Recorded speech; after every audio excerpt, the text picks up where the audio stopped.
love, and protection. Help us to trust you. In Jesus' name, Amen.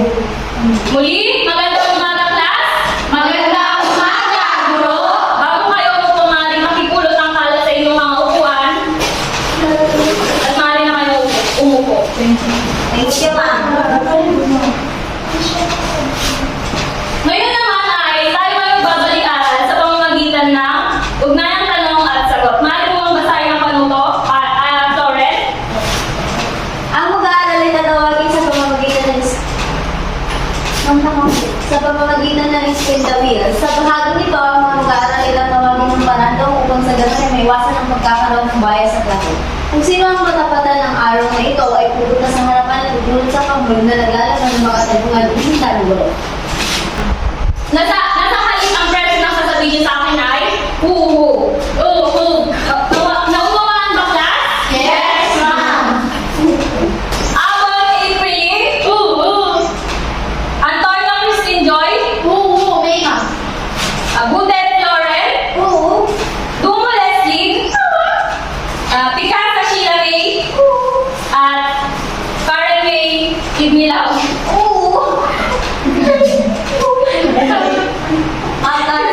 May Karen Joy pala, sorry. Christine May. Christine Joy.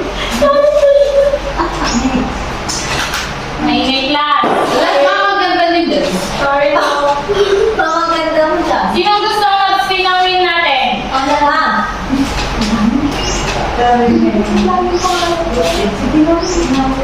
Explain mo na yun.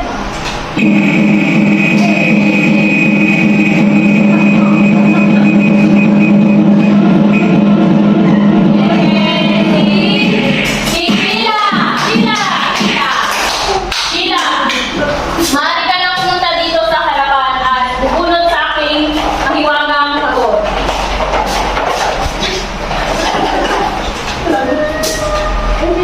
Pwede to? Hindi. Kung sino kaya sa kanya tong piso. Kaya, April, maingay. Ang katanungan na aking nagulat ay, sino-sino ang pangunahing tauhan sakda? Ang mga tauhan sa may kwentong si Dane na matapat ay si Reyna Sima, Hindu, Chino at Arab. Yan. Ang husay ka lang naman natin sa saga. Ang class. Pangalawa naman.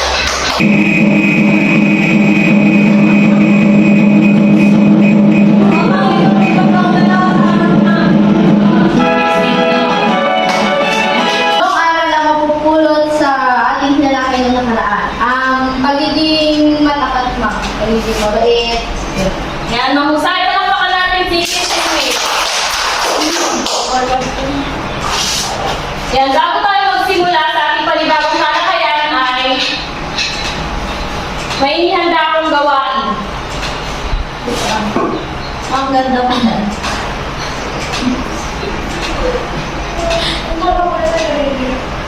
Na? Tingnan mo gatang? Ayusin mo ako, dali. Yan. Maaari mo bang makibasa ang panuto natin? Bago ka din ang klase sa dalawang pangkat, ang mga pagkiro mo ay bibigyan ng isang minutong oras para wala rin at ipakita ng guro. Ang minuto ay pinakamaraming mahulaan ang siyang mananalo. Yan. Simulan mo, Leslie. 1, 2, 2. 1, 1, 2. Unang pangkat at pangalawang pangkat.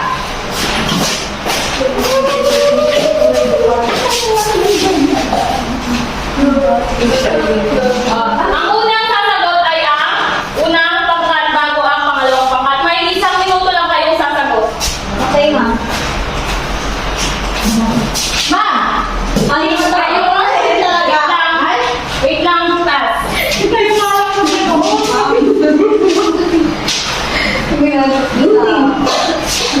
Balikan lang.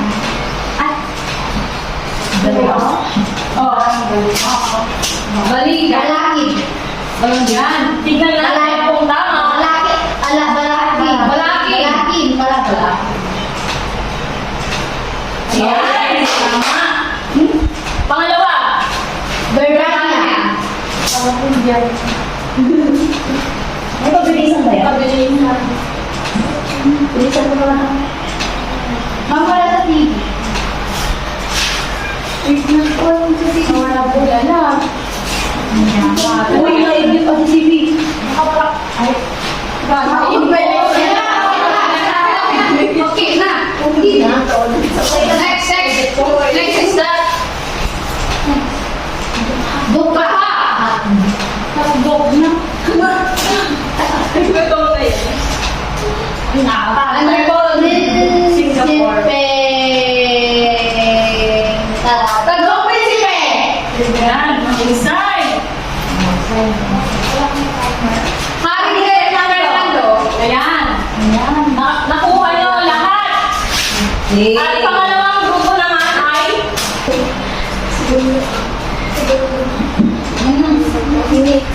at pangalawang grupo naman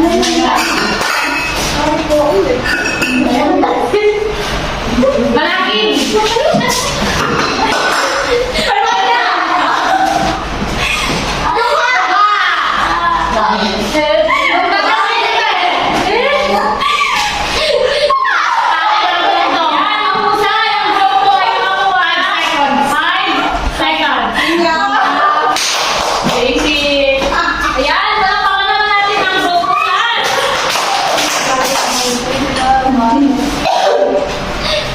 Bago tayo dumako sa ating, inyong mga ginawang gawain ay may kaugnayan sa ating hinalakay. Karen, ingay. Sorry, ma'am. Mag-take note kayo at may sasagutin kayo mamaya. Yung pinakita kong mga gabay na tanong. Okay po.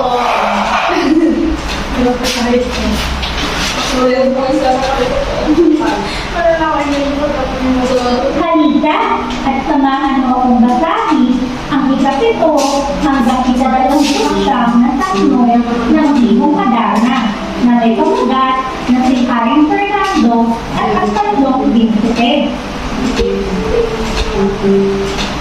Noong mga unang araw, sang-ayon sa Saysaya, sa Galvaniang kaharian ay may haring hinanahan.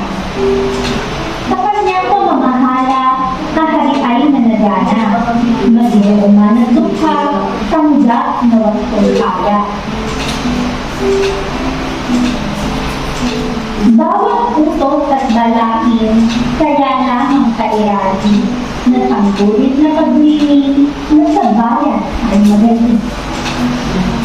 Mag-take note kayo, class. Wala ko nang kitang mag-take note. Pagpakdar, ang bago bigyan kahakulan, hindi dinilini ang katahiraan. Pangalan ng haring ito ay Mabuling Don Fernando. Sa iba mang mga ito, Ayan. Maaari mo bang pakibasa ng panuto, Christine?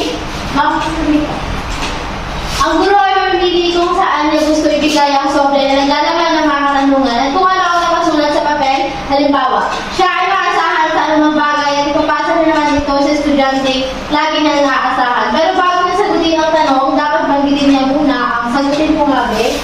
Yan, bubulot ako ng isang sobre. At siya ang pinakatahimik sa klase. Si Karen, bibigay. Sagutin mo mabi. Dapat Sa iyong palagay, masasabi mo bang naging tama ang ginawang pagpapalaki ng hari sa kanyang mga anak? Yes, po, ma'am. Bakit? Bakit mo naman nasabi na Kasi po ma'am, base ko sa video, ang lumaki po ng maayos yung mga anak niya na sa kanyang, sa pag-aaruga ng hari. yan, mahusay pa lang natin si Karen. At bubulot ka ng gusto mong Siya ay naasahan sa anumang bagay.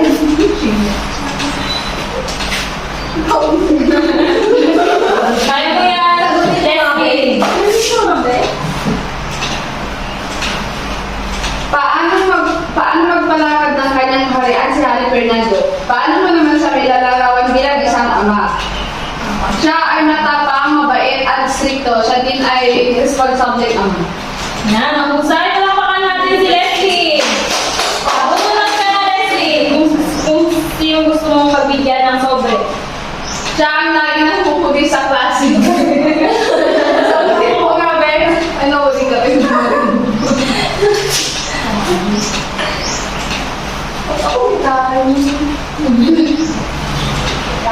Bakit malagay sa isang bayan sa pamilya man ang pagkakaroon ng isang pinuno o amang matuwid at makatarungan? Siyempre, halimbawa na lang sa isang tahanan, di ba ang ama siya ang ating haligi ng tahanan? Sapagkat bilang lalaki, responsibilidad niya na pamunuan ng isang pamilya, hindi naman sa paraan na maghihigpit siya at babawas ay hindi naman sa paraan na maghihigpit siya o anong tawag dun sa hindi maghihigpit siya o lilimitahan niya yung kilos ng kanyang pamilya. Pagkus, siya lang yung maghahatid sa pamilya niya sa tamang landas. Yan, mag-usay pa lang sa April. At ang huli ay kanino mo ibibigay ang sobre. Siya ang kaibigan mo na may Bakit? Ikaw magbasa ka. Tatlo sila ako. Nag-aapatay na. Ay, yung sila may bigan mo na ito. Sa paraan, maaari magamit ang kaalaman tungkol sa wastong magpapalaki ng mga bata. Sa paano paraan maaaring magamit ang kaalaman tungkol sa wastong pagpapalaki ng mga bata? Siyempre, mga kapag ng isang magulang alam niyang magpalaki ng mga bata ng maayos, hindi yung pag nakikita niya yung mga ibang magulang na di ba may ibang mga magulang kasi mga napabayaan sa kanya anak. Pero kapag alam ng magulang yung tamang pagpapalaki, lalaki yung bata ng maayos at may magana. Yan, nahusay batid kong lahat kayo ay nakinig sa aking sinalakay ngayong araw. Ngayon naman ay bakit ka na? Ayan. Maayos mo ba ang makiba? Sino? Ako man, naiiyak ako. Sige. Isa-isa lang class ha? Ako na first honor. Maayos yung... Makakapagpasa. Ganito yung mga TV. Ang laptop mo. TV, HDMI.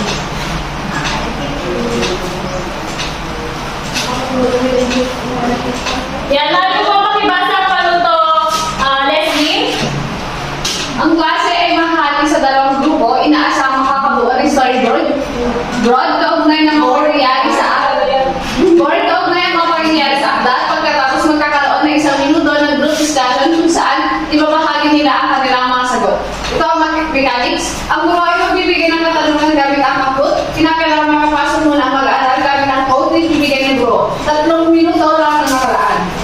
Sa mechanics naman ay Sheila. Ay, kinasa na ba? Nasa si class.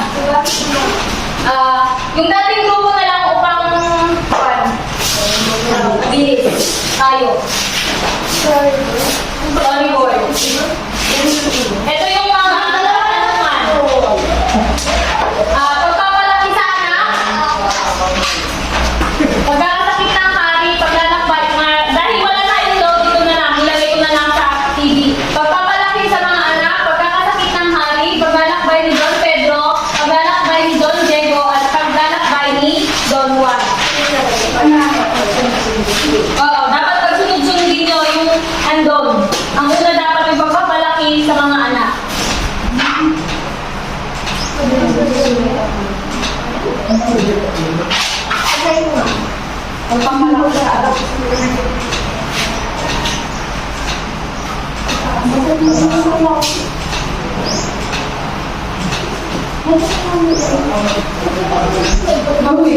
Hindi na lang inahali at ay, kaya din yung parang ba? Ganyan lang hindi ba ay, dito mo na yung dito sa ilod. sabihin mo sila sa mga. Ako talaga sa... Gusto mo ba ang games ko ko? Oo. Gusto mo ba ako? Napunta na ito ako kasi hindi na yung tulad na rin kung dito mo. Hindi na nakakali sa ayaw na ako.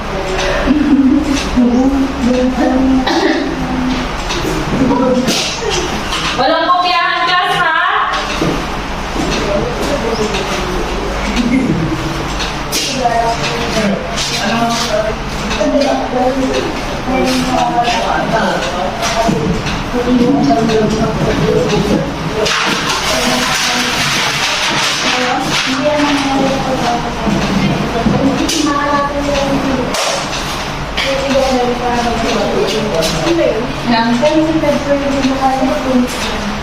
Sobrang sama sa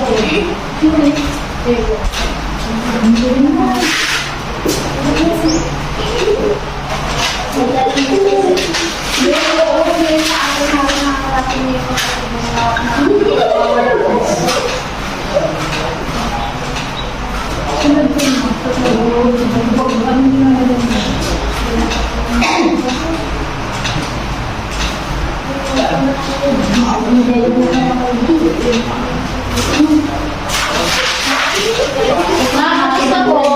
Tapos na ang unang grupo.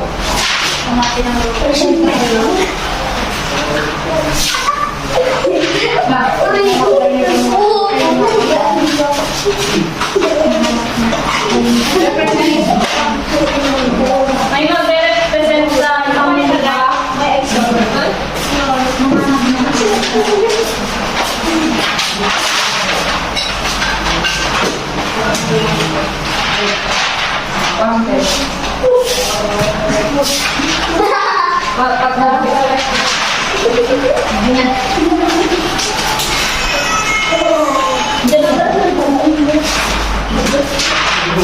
Ayan.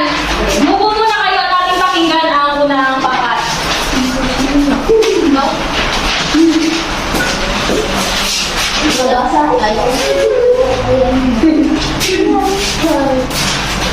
Una, pinalaki ni Don Fernando ang kanyang tatlong anak na sina Don Pedro, Don Diego at Don Juan. At pagkatapos nun, isang araw nagkaroon ng malubhang sakit si Don Fernando at kailangan na ng gamot na tinawag, kailangan na ng mapagamot. Pagkatapos nun, naglakbay si Don Pedro upang hanapin yung magagamot na sinabi ng hari. Then, pagkatapos nun, naglakbay naman si Don Diego upang maghanap ng ibang lunas. At yung last po, naglakbay si Don Juan upang hanapin ang ibong kadalanan na sinabi ng Ayan. Buksan. Buksan natin ang unang pangkat. At pangalawang pangkat naman ay sila Aislinn, Karen, at Sheila. Una, paglalakbay. Ayan, pagpapalaki. Una ay pagpapalaki sa anak. Ayun nga. Parang kanina. Pinalaki ni Harry Fernando ang kanyang tatlong anak ng mababait, pasunuri, at higit sa lahat ay mapagmahal. Next ay, ano yan? Nagkasakit ng hari. Yun, nagkasakit ng hari dahil siya ay tumatanda na. Sunod ay ang paglalakbay ni Don Pedro. Siya ay naglakbay upang umapin ang kapatid na nawawala. Sunod ay paglalakbay ni Don Diego upang hanapin naman ang lunas ng kanyang ama. At ang pahuli ay paglalakbay ni Don Juan. Si Don Juan kasi siya yung pinakamabuting anak sa lahat. Siya yung bunso.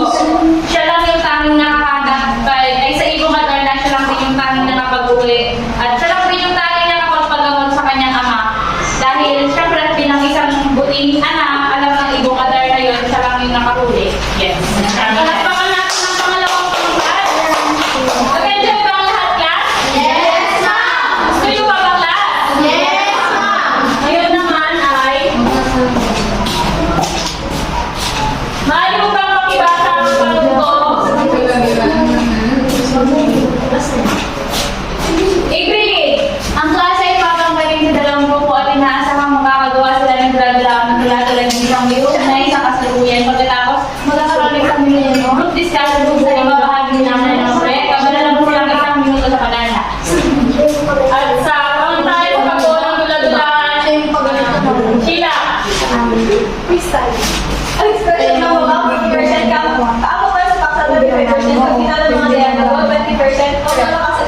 15%. So, kabuo ang 100%.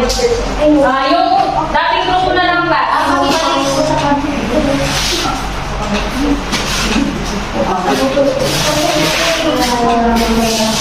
Meron lamang kayong ano ha, tandaan lang. Isang minuto. Okay na, ma'am. Magkasakit si Ano? Unang bangon na? Kasi nakita ka. Kaya mo na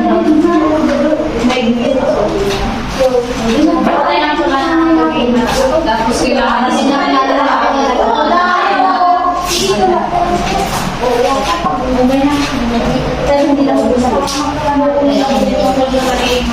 Hindi na.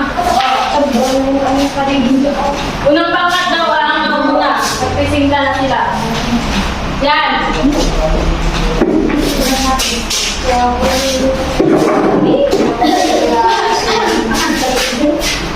Oy, sige na class. Inaakay ka lang ba? Aking nilalagdag mga anak. Pag aking pagdarandayan ay masama. Gusto niyo po ba magpatingin na tayo sa doktor? Subalit wala tayong pera mga anak. Ano yan? Nangungutang po muna ako at upang makapunta tayo sa hospital ngayon. Talaga anak. Mag-ingat po. Maraming salamat anak. Napakabuti mo naman.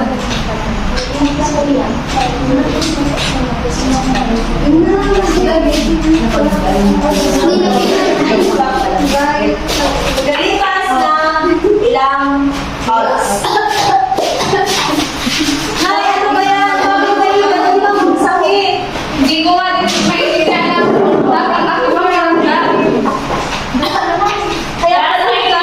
Unang pangkat na babawasan Babantay kayo ka ng naman na puntos. pala, Nay. Ano ba gawin natin? Wala tayong pera. Babantay naman si Nanay. O ano? Ano ka, anak? Okay yan. Dahil ikaw ang panganay ko. Inaasahan mo anak. Sige, Nay. Maghahanap ako ng pera, pero lalayo ako sa inyo. Babalik ka na ha. Nay, ang tagal naman ng inyo. Huwag mo na sa akin anak. Mukhang napalayo na siya. Hindi na siya babalik. Kaya mo pa ba mag-isa dito? Kuha lang po ako ng gamot kay Aling Benta. Sige lang anak.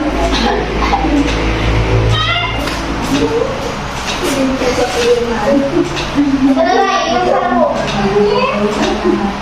Eh, Nay, punta na muna sa kwarto ng pagpahinga. Maraming salamat anak. Kung gaya ng iyong kuya, hindi na siya bumalik. Nagkakaw ngunit hindi na bumalik. Yan mo na yun, babalik din yun. Ayan, wala pa ka natin ang unang pangkat. Next! Ayan, pangalawang pangkat. Sila bang natagalan sila? Pinagandaan nila? Ready? Wala po sa amin. Tula po, tula. Ay, tula. Ang title ng aming tula ay Bunting Anak. 1, 2, 3, go. Anak, anak, anak. Tatlong anak. Sa ano? Ulit niya. Ulit ko matawa. Para maingay. Kanina nakinig silang O, title ulit. Bunting anak. Anak, anak, anak. Tatlong anak ay sadyang mapagmahal. Gagawin ang lahat para sa amang minamahal. Bye! Hey, Napakaganda. napakabigyan ng bibigayang puntos ng unang grupo ay nakakuha ng 92%. At pangalawang grupo naman ay 95%. Anak, anak, anak. Ngayon naman ay maglabas kayo ng kalahating papel at tayo ay mag-quiz. Mabeg. Yan, wala na naman kayo mga papel. Paumanhin lang sapagkat naghihirap ang aming ama sa may sakit. Ipapatulpo ko ang aking ama. Sulit, bali sulat lamang ang tamang sagot ha? Yes, O, number 1.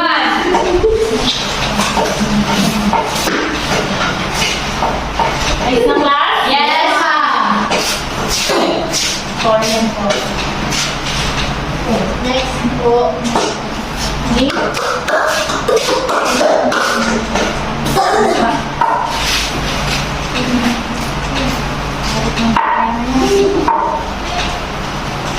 At sa pangalawang, tama mali naman.